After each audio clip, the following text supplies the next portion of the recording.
pig tissue is 95% similar to human tissue. Which, honestly, explains a lot about Bacon's irresistible siren call. Back in the day, when poking around inside people was frowned upon, pigs were the go-to guinea pigs. Our main character, Maru, is a butcher. He's used to working with pigs every single day.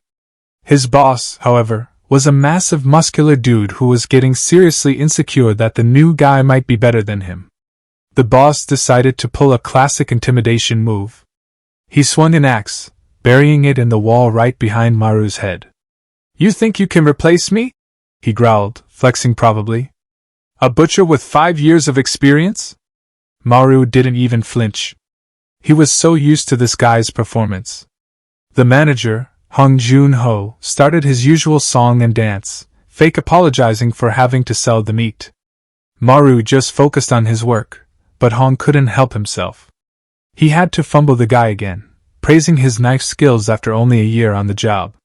Wow, a compliment that isn't backhanded. "Is the world ending?" "Stop disturbing me," Maru said flatly. So Hong, being the mature adult he is, decided to go bother Kim Yang, the office accountant, who was busy devouring all the food in the place like a human vacuum cleaner. Hong demanded Kim get back to work, then threw a bear hug around Maru, declaring how much he cared about him. The protagonist wasn't buying it. "Oh yeah, he cares so much he pays me in peanuts, gives me 0 days off, and drags me to his sleepless pity parties so he's not alone. What a prince." To top it all off, Maru was the one who had to do the actual slaughtering. Hong's justification? "It's because I love you." "Sure, Jan." Hong then got all sentimental, remembering Maru's first day. The kid looked like a lost puppy holding a dagger, but he didn't hesitate. Not even a little. That's when Hong knew he had a natural-born butcher on his hands. This heart-to-heart continued, of all places, in the bath. Hong forced Maru to scrub his back. Because nothing says, "I value you as an employee," like mandatory back scrubbing. Maru was fuming. "I expect to get paid for this," he shouted, probably scrubbing way harder than necessary. "You need money that badly?" "Yes," Maru replied, his voice dripping with the desperation of a man living in a basement apartment. Hong's eyes lit up. "I've got a lucrative job for you. It won't change your life, but you might afford a room with, a window." Maru bit. "What is it?" "You studied in Japan, right? Pack your bags." A few days later, Maru was on a plane to Japan. The job? At some urban livestock farm that was desperately short-handed. Spoiler alert, they were always short-handed. 6 months. The protagonist worked without a single day off. It was basically his old job but with more sushi and a deep sense of impending doom. And that lack of manpower they cried about? Yeah, even after half a year, Maru was the only employee there. His supervisor was a Yakuza-looking guy who just watched him all day, smoking cigarettes. Maru cursed him out in Korean daily. The little joys in life. The guy just smiled, thinking it was a friendly greeting. But Maru knew something was up. The orders were suspicious. They only wanted the ribs, which were weirdly heavy. Because nothing says legitimate business, like only wanting one specific, mysteriously weighty bone. Maru noticed a thin seam on the bones. They'd been cut and reattached. Ah. So they're pork smugglers. He decided to keep his head down, do the job, and get the hell out. He finally cracked and called home, screaming into the phone. "I can't take it. There's a Yakuza guy staring at me. This is weird." Hong called him a brat. "You work overtime in Korea, why complain now?" Maru shot back. "Because in Korea, my boss didn't look like he'd kneecap me for a bad cut of meat." But Hong played the ultimate card, guilt. "Think of your sister's school fees. Your mom's debt. Just 1 more month." Defeated, Maru agreed. Damn family responsibilities. The next day, he was back at it, trying to ignore the screaming alarms in his head. Just 1 more month. Just 30 days of being an accessory to whatever this is. Then a Yakuza dude showed up, speaking Japanese. Maru resisted the urge to insult, who was still chilling with his hands in his pockets. With that dirty hands he pinched Maru's cheeks. "So lucky to have such a skilled worker," he cooed. That's when Maru saw it, a gun tucked into the guy's waist. Yep. Definitely Yakuza. Fantastic.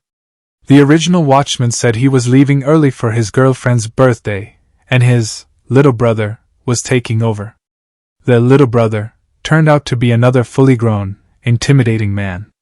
"Sure, little." They exchanged greetings, and the new guy mentioned he'd already picked up the ribs. And then, the ground shook violently. Earthquake. Maru held on to the counter for dear life. The new guy, however, clutched the ribs like they were his firstborn child. But his grip failed. The plate crashed to the floor, and a cloud of white powder poofed into the air. The watchman tried to play it cool. "Whoa, earthquake, huh? You probably haven't seen one. And that powder? Just bone dust. Yeah. Totally normal bone dust. Now get back to work." Maru pretended to obey. As the men scrambled for the ribs, the new guy asked if Maru was really from Korea. The watchman confirmed it. "Pfft, he won't know this is a hallucinogenic product. And he doesn't understand us anyway," the watchman hissed. "Shut up!" But it was too late. Maru understood every damn word. Narcotics. Of course it's narcotics. I'm gonna die over pork ribs stuffed with party powder. The watchman's face went cold. He pulled his gun. Well, this escalated quickly, Maru thought. 6 months of overtime for this? He told himself he wouldn't accept this fate. As the gun came up, red liquid flew through the air. But it wasn't Maru's. He remembered why Hong hired him. On his first day, they gave him a pig to slaughter. Most people hesitate. Feel things.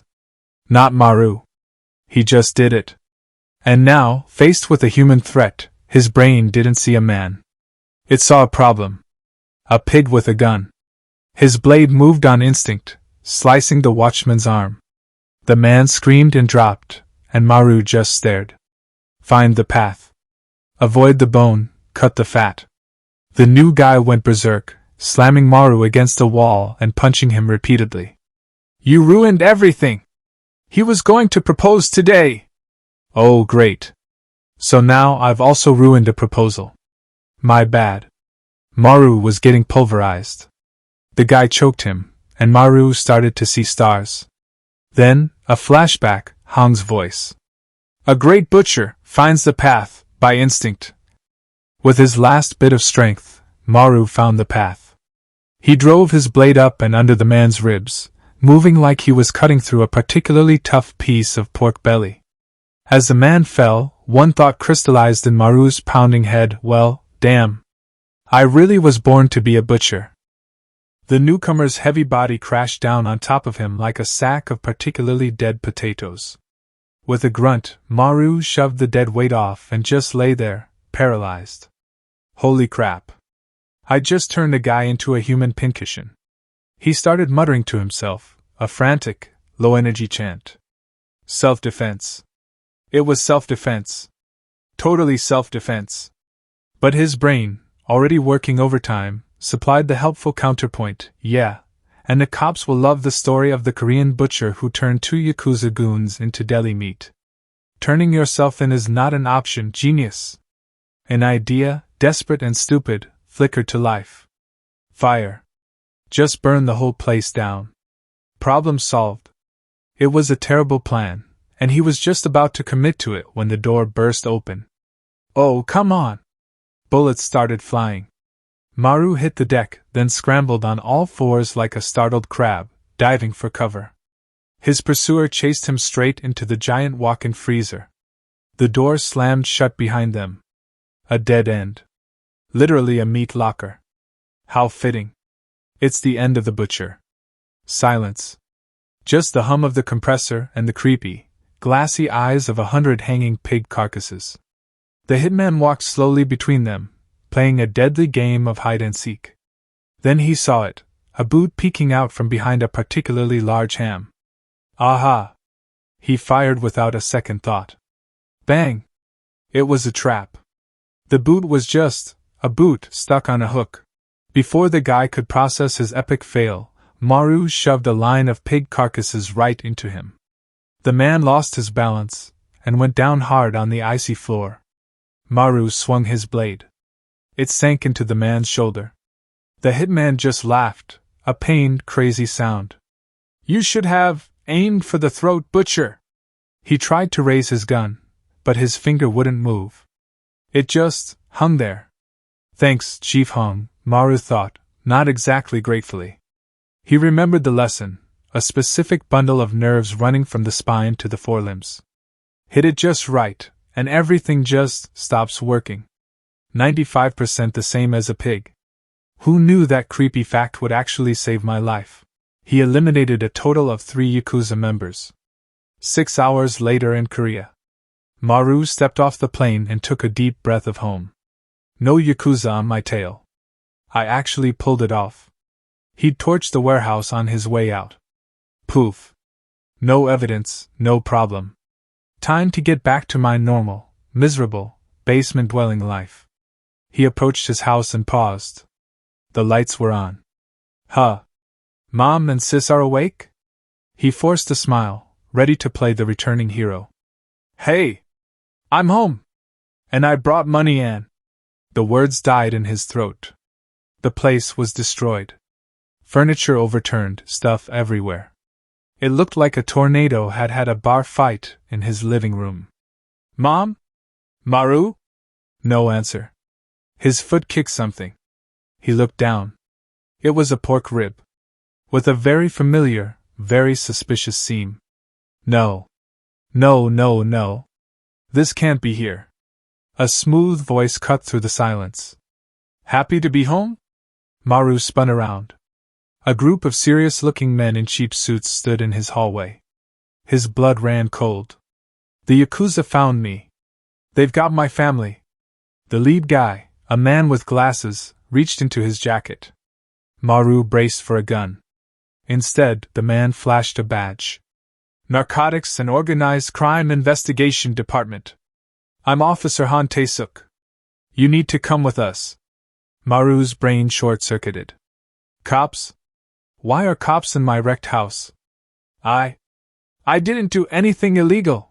Officer Han held up a hand. Let me stop you right there. We didn't do this. He gestured vaguely at the apocalyptic mess that was once a living room. Your mother did. She was not happy to see us. He informed him that his dear mom was involved with narcotics. Shocker. Maru knew his mom was immature, a spendthrift who blew their money even after they'd hit rock bottom. But drugs? Seriously? The scene shifted to the hospital, where Maru found her completely out of her mind, trashing the place. She was now in the hospital, apparently trying to fight the doctors. Han held up an evidence bag. More ribs. The narcotic was inside these. It's a new distribution method. He asked if Maru knew when his mom started using. No, Maru whispered, utterly lost. The officer handed him a card. Call me if you remember anything. And with that, the cops left him standing in the ruins of his life. In the hospital parking lot. Back in their car, Officer Lee waved a hand dramatically through the haze. Sir, must you smoke in the car? It's disgusting. Han Tae-suk took a long drag. Can't open the window. Smoking is prohibited in an underground parking lot. Then maybe don't smoke inside a vehicle? Lee yelled, losing his temper. Tae-suk just smiled. It's my car. My rules. Now run a full background check on that boy, Maru. Something about this doesn't add up. Back at the hospital. Maru was trying to piece it all together. The Yakuza couldn't have gotten here that fast. This makes no sense. His phone rang. It was Hong. Speak of the devil. Maru, my boy. I heard about the fire at the factory. I was so worried. Hong's voice was dripping with fake concern. I'm busy, I'll call you back, Maru said flatly. Oh, I know you're back in Korea. I also heard about your mother and the narcotics. Then Hong did the unthinkable. He laughed. A long, loud, unhinged cackle right in Maru's ear. Maru froze. What did you say? You got the ribs I sent, right? Hong asked, his tone shifting to something dark and smug. You thought it was the Yakuza? Oh, Maru. You didn't do anything wrong. You're a great butcher. I've had a place for you in my company for a long time. What are you talking about? Maru yelled. I sent the ribs to your family. Your mom loved them. Next, I'll send some to your little sister. Unless you accept my offer. Your talent can help me build an empire. Hong's final words were a death sentence wrapped in a job offer. There's a car waiting for you in the parking lot. Your work won't just be with pigs anymore. The call ended. Maru stood alone, swallowed by a deep, terrifying darkness. His boss. His goddamn boss was the puppet master. Scene change. Somewhere else, two men were having a standoff next to a truck. I'm not carrying them, whined a guy with glasses named Choi. The other man, a hulking brute with a scar named Bake, unzipped a body bag. It's not just pigs. Orders from Hong. He pulled out several ominous black bags. The kind that definitely don't hold premium pork chops. We should hire a new recruit for this grunt work, Choi complained. Bake roared, a vein throbbing on his forehead. You've been my subordinate since you lost at rock, paper, scissors. You think I'm scared of some newbie? Choi decided not to push his luck. He simply turned around. Whatever. I'm going back to the car. The rivalry was clearly cutting deep. Night soon comes. Bake was sleeping peacefully, probably dreaming of giant hammers and compliant subordinates, when he was rudely awakened by a meow. A cat was sniffing around. Ugh, probably here for the meat, he grumbled, assuming the animal had been drawn by the scent of their product. After a few seconds of half-heartedly playing with the cat, a thought cut through his grogginess. Where the hell is Choi? The guy had been gone way too long. Annoyed, Bake decided to go check on his missing subordinate. He found the door to the next room slightly ajar. Weird. Pushing it open, he stepped into the dark room. The cat, suddenly spooked, freaked out and tried to bolt. Bake, startled by the animal's panic, let it go. His eyes adjusted to the gloom, taking in the scene of minor destruction. Then he spotted a figure slumped in a chair, seemingly asleep. Ugh, the new recruit is already slacking? Bake muttered. Hey! Where's Choi? The boss is gonna have my hide if that idiot doesn't get back soon. He got no answer. Irritated, he gave the sleeping figure a shove with his foot. I'm talking to you, you lazy. The body slumped over. That's when Bake saw it. It wasn't the new recruit. It was Choi. And he was very, very dead, a trickle of red liquid dripping from his mouth. Well, that explains the delay. Bake let out a low chuckle. Heh. Looks like Choi finally got a visit from the superiors. He laughed at the situation. This time he couldn't defend himself with his dagger. Served him right. But what Bake didn't know was that the person responsible for Choi's permanent vacation was still here. And he was next. A voice cut through the darkness. Looking for someone? Bake turned to see the protagonist, Maru, standing there with pure hatred burning in his eyes. Bake just mocked him, a grin spreading across his face. What's this? A member of Generation Z here to give me a lecture? Maru didn't answer with words. He just closed the distance fast. Bake was still laughing when he met the new recruit properly, by effortlessly blocking Maru's dagger strike with his massive power hammer. The impact was so violent it shattered the dagger to pieces. Well, that's not ideal, Maru thought, stunned that a single counterattack had destroyed his blade completely. Bake didn't give him time to process. He swung the hammer back, bringing it terrifyingly close to Maru's face. Not so tough without your pig sticker, are ya? Meanwhile, completely unaware that his workforce was being downsized, Chief Hong was calmly preparing a party with his other minions. The employees were gossiping about the latest news. Hey, heard the boss sent Choi and Bake to pick up the new guy, one said. Seems like overkill, another replied. A guard jumped to Hong's defense. Nah man, this new recruit is different. I'm telling you. This sparked a heated debate about who was stronger. The consensus was that Baek, the human wrecking ball, could definitely take Choi. One guy, Junsik, got all nostalgic. I remember working with Baek. Dude's an invincible legend. He once cleared out a whole city's worth of gangsters solo. The story went that Baek was already a monster with his bare hands, but then director Hong gave him the hammer. It was the ultimate equipment for the ultimate brute. Since then, he'd been nicknamed the bull that can't be stopped. At least, that's what they thought. Back in the fight, Maru barely dodged a hammer swing that would have turned him into paste, but he fell to the ground in a clumsy heap. Baek couldn't believe it. You took out Choi? With those skills?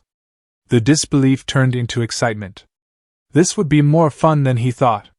Maru became a dodging master, scrambling and rolling as Baek swung the hammer like a lunatic, laughing maniacally the whole time. Stay still, you little pest! Baek finally cornered him, slamming him into a wall. It was painfully obvious Baek was stronger, faster, and way more skilled. Maru was completely outclassed. Baek didn't let up. He launched a relentless barrage of attacks. Maru dodged again and again, managing to land a superficial scratch with his broken dagger. He saw an opening. A blind spot. This is it. He lunged. And Baek, with terrifying agility, stopped the dagger blade with his teeth. Crunch. The sight was so frightening it made Maru's blood run cold. He's not human. He'd never fought anyone like this. But he wasn't giving up. He swung the broken dagger again, but it just bounced harmlessly off Baek's arm. Baek spat out the metal shards and laughed. A mosquito bite hurts more than that. He decided to end this farce. He swung the hammer with blinding speed. Maru dodged by a hair's breadth. That was too close. Baek got even faster. His foot shot out, connecting squarely with Maru's face. Smack. The butcher went down hard, groaning in pain. Baek grabbed him by the ankle and, with a grunt, hurled him across the room into the wall. Thud. Maru hit the concrete and stayed down, dazed. As Baek raised his hammer for the final blow, a searing, unexpected pain shot through his wrist. He looked down, too late, realizing the butcher's wild strikes hadn't been random. He'd been aiming for vital points all along. From the ground, Maru spoke, his voice dripping with disdain. Hey, bull. Tell me, does anyone actually laugh at your bad jokes? Baek felt a rage hotter than any forge. He loved his nickname. He introduced himself as the bull. How dare this rookie disrespect him? I'll finish you, you little brat! Baek roared, his anger making him see red. The unstoppable bull was now well and truly pissed. Meanwhile, back at the party no one asked for, Hong was putting the finishing touches on his weirdo shrine. He hung a picture of Maru on the wall. Look at that! Hong sighed, admiring the photo. Such a beautiful butcher. He could have been a celebrity. Because nothing says K-pop star like a guy who knows how to dismember a body. The employees, eager to suck up, chimed in. Sir, you really worked on that artwork. Hong agreed, preening. I did, didn't I? His mind then wandered. I wonder how Baek is doing. Certainly, no one on his team is capable of defeating the bull. The employees all nodded in vigorous agreement. Yeah, Baek's the greatest. Suddenly, Hong's face darkened, his voice dangerously low. Is there respect for Maru? The men shrank back, intimidated. Even so, they thought it was totally over the top to treat some 23-year-old butcher like a legend. Hong's reply was icy. Chief Baek is just a bull. Maru is a butcher. And he was right. Because at that very moment, Baek was being defeated by his own weapon. Maru's earlier, seemingly random strikes had all been calculated. He targeted precise vital points, and now the big man was on the ground, his strength gone, unable to even lift his hammer. Maru looked down at him coldly. Thought I was just flailing around, didn't you? He said. Oops. Then, he delivered the final insult. See you later, cow. And with that, he used his dagger like a nail, finishing the job for good. Minutes later, Maru finally arrived at the party. He was greeted with a fancy sign that now read, "Welcome, Manager Maru." A promotion. How nice. Everyone was so happy to see him. Really. Without a word, Maru reached into his shirt and threw 2 plastic cards on the floor. The cheerful mood instantly died. They were the ID badges of Choi and Bake. The butcher looked at the crowd. "Your pigs are dead," he stated. That put Hong's guards on high alert. They drew their daggers. "Finally, some action," Maru just sneered. "Filthy pigs." And with that, the guards attacked all at once. Maru simply grabbed a new dagger and hefted Bake's massive hammer. He was ready to turn the security team into chopped liver. Hong watched from his chair, sipping a drink. This is getting interesting, he thought, finally deciding to do something. Suddenly, the boss pulled something from his pocket. "Maru!" he shouted. Everyone froze. Was he going to shoot him? Tase him? Nope. He started cheering. "Go, Maru! You can take them all!" The employees were utterly shocked. Whose side is he on? Hong's teachings flashed in Maru's mind. Treat pigs like humans. They look passive, but they'll attack. He put that lesson into practice. He knocked the guards out with a single blow each, treating the men exactly like the unruly pigs he was used to. Some of the guards, even while getting their faces smashed in, were annoyed that this newbie was using Bake's hammer. The audacity! Maru took a deep breath at their accusations and decided to use step 2, draining the blood. For a perfect cut, you must pierce the jugular. The memory was vivid. The attacks were terrifying for any normal person. But he didn't stop there. He moved to step 3, skinning. The precise technique was used on his enemies with horrifying accuracy. Hong finally intervened. "Whoa, whoa, whoa! Butcher! Save the other steps for later!" The room was a complete mess, a horror show of red liquid and other things. Maru was surprised to see a few men still standing. Those remaining employees finally understood. This guy was absolutely worthy of the manager position. Maru eyed the survivors, thinking about finishing the job, but Hong reprimanded him. "I said that's enough. Time to stop." Suddenly, Maru swung the hammer right at Hong's head. Hong didn't even flinch. He blocked the massive weapon with his bare hand. "I get that you're confused," he said calmly. "But you need to learn to differentiate people from pigs." Then, with a sickening crack, he shattered the powerful hammer with his grip. He threw the cake toward Maru. "Do you realize now? Those were people you eliminated," Hong simply ordered. "Now, enjoy the party." However, Maru only wanted to know one thing. "Where is my sister?" He even threatened to finish off Hong if the man didn't answer. Right on cue, a female voice cut through the tension. "What happened here?" It was Kim. Her face fell when she saw the destroyed cake on the floor. Tears welled up in her eyes. "Who did this?" she cried. A security guard, writhing on the ground, pointed a shaky finger and was about to say it was the boss. Hong didn't let him finish, stepping hard on the man's face. So, the blame was swiftly placed on the protagonist. "The new guy did it," Hong declared. Suddenly, Kim didn't hesitate. She pulled a gun and shot towards Maru's face. Maru was incredulous, watching the bullet pass way too close to his head. "What the?" He hit the deck, scrambling in the mess, his mind racing for a plan. The woman didn't give him a chance to think. She shortened the distance between them in a flash. Maru knew her intention was murder, so he pushed the gun barrel away as she fired again. Determined to defeat her, Kim surprised him by following up with a devastating kick to his chin.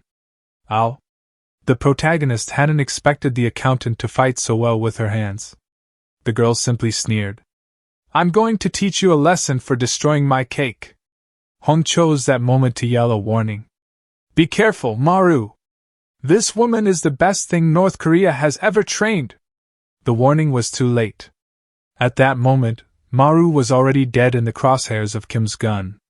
Record scratch yep. Let's rewind. The world's most accidentally OP protagonist. Our boy Yi Chuan. His age, 19. Special ability?